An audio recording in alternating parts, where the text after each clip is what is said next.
Hello tout le monde, aujourd'hui la tarte au chocolat inspiration Ludo, gagnant du meilleur pâtissier 2018.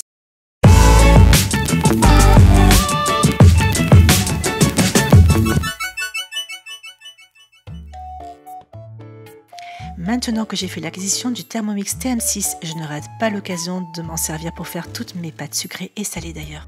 Les quantités et proportions de la pâte sablée sont quasiment les mêmes que pour la recette initiale de Ludo. Je vous mettrai d'ailleurs en description les quantités exactes de sa recette. Pour la recette intégrée de la pâte sablée au Thermomix, j'ai mis dans la cuve du robot 250 g de farine de blé, puis j'ajoute 140 g de beurre froid coupé en morceaux. En revanche, vous, à l'aide de votre robot pâtissier, vous faites la même chose. D'abord la farine, puis le beurre froid. Attention, j'insiste, le beurre doit être très froid, puis insérez la feuille du robot et mélangez quelques secondes pour effectuer le sablage. Ça s'est pas vu dans la vidéo, mais j'ai rajouté un œuf, j'ai remélangé quelques minutes, et voilà. On emballe la pâte dans un papier cello frais et on la dispose au frigo pendant 2 heures. Ensuite, on vient fleurer de farine le plan de travail et on commence à étaler. Sur 2-3 mm l'épaisseur. Je dispose un cercle à pâtisserie de 22 cm et je laisse environ 3 cm autour que je découpe. J'enroule la pâte à l'aide de mon rouleau à pâtisserie pour plus de facilité. Je viens la dérouler ensuite délicatement.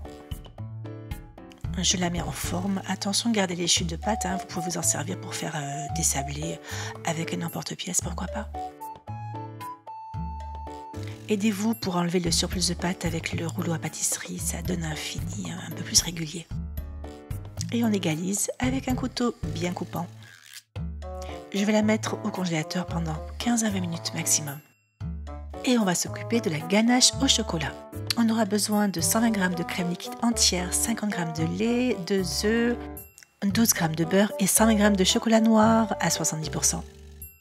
Dans une casserole, je vais faire chauffer en ébullition tous mes liquides, le lait, la crème liquide entière et j'ajoute le beurre. Puis je le verse sur le chocolat pour le laisser fondre quelques minutes. Je viens doucement mélanger du centre vers l'extérieur pour amalgamer tous les ingrédients. Je confirme que ça sent déjà très bon. Pour une ganache bien lisse et brillante, un petit coup de mixeur plongeant.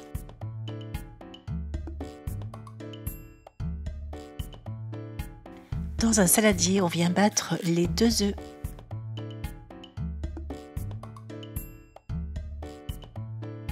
Que l'on vient mélanger à la préparation.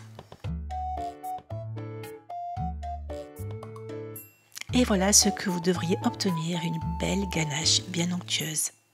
Et n'hésite pas, si tu aimes la vidéo, à liker, partager, commenter. C'est gentil à toi de me soutenir. Et à souscrire à la chaîne.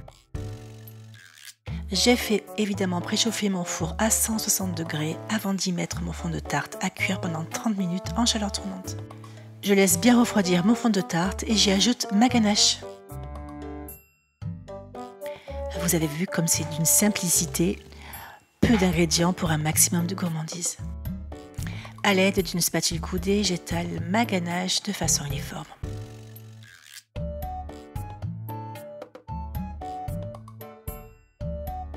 Et attention, à ce stade, nous allons faire cuire la tarte en chaleur douce, c'est-à-dire le four doit être éteint. Pour cela, j'ai fait préchauffer mon four à 170 degrés. Je l'éteins et j'enfourne ma tarte pour 20 minutes. Et voilà, c'est le moment de déguster cette pâte sablée croustillante, une ganache au chocolat fondante. Est-ce que tu es prêt à fondre de plaisir? Alors, 1, 2, 3, pâtissez. Bonne dégustation et à très vite pour une nouvelle vidéo.